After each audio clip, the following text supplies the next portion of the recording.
Hayes, Virginia, a sleepy little town, population just north of 11,000. Most folks brag it's a lovely place to live. And not too long ago, mail carriers would whistle while they work. I really loved my job. A love that translated to pride in job performance.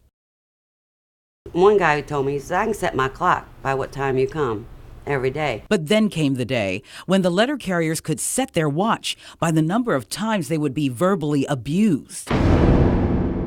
Together, they filed a complaint with the EEOC outlining years of badgering that ended with the group having a collective nervous breakdown. It cost us emotionally, it cost us physically. It was very hard.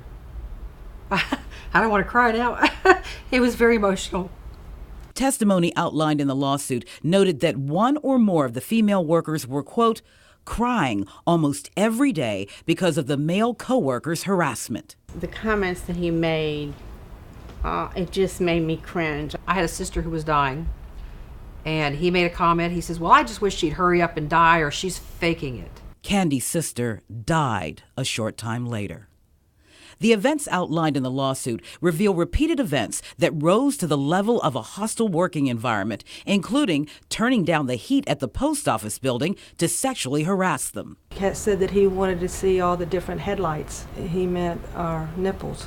He would say that women should be home barefoot and pregnant, shouldn't be in the workforce. The women also documented times when their male supervisor would make sexual references about their children. At the time, I had a 12-year-old daughter came in a pair of shorts, and he made a derogatory comment about her. Whose daughter is that if I wouldn't like her legs wrapped around me? The EEOC complaint seemed to make matters worse. Verbal escalated to violent gestures of harassment. And he got mad about it, and he picked up the tub and he threw it across the room.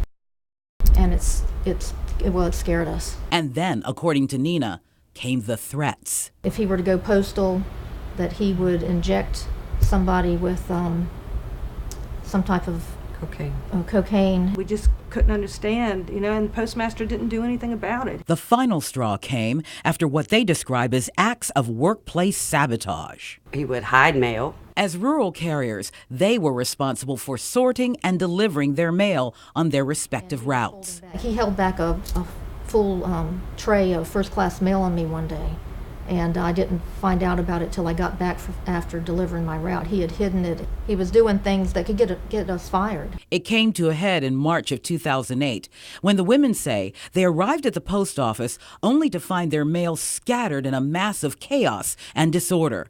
Their attorney, Laura O'Reilly, said they collectively cracked. Had a nervous breakdown at work and left work, had all been pretty summarily fired. In a legal action that dragged on for nearly 4 years, the judge found they had, in fact, been subjected to a hostile environment.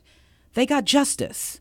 Or did they? The Postal Service was ordered to pay compensatory damages to each of the complainants. The Postal Service was ordered to pay over $892,000 in damages, including attorney's fees.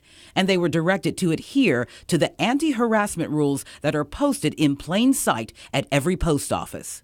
And the Postal Service was ordered to provide training and discipline, if warranted, to the responsible management officials. The careers of the 3 men the women hold responsible apparently were unscathed by the outcome. The harasser, Charles Apple, he's still technically a part-time flexible clerk. Dwayne Adams was the officer in charge at the time of the problems, and he was promoted. Doug Johnson was the postmaster and ultimately responsible, and he could have stopped this at the very beginning. He was promoted from postmaster of Hayes to postmaster of Smithfield and has since retired. Screw up, you move up.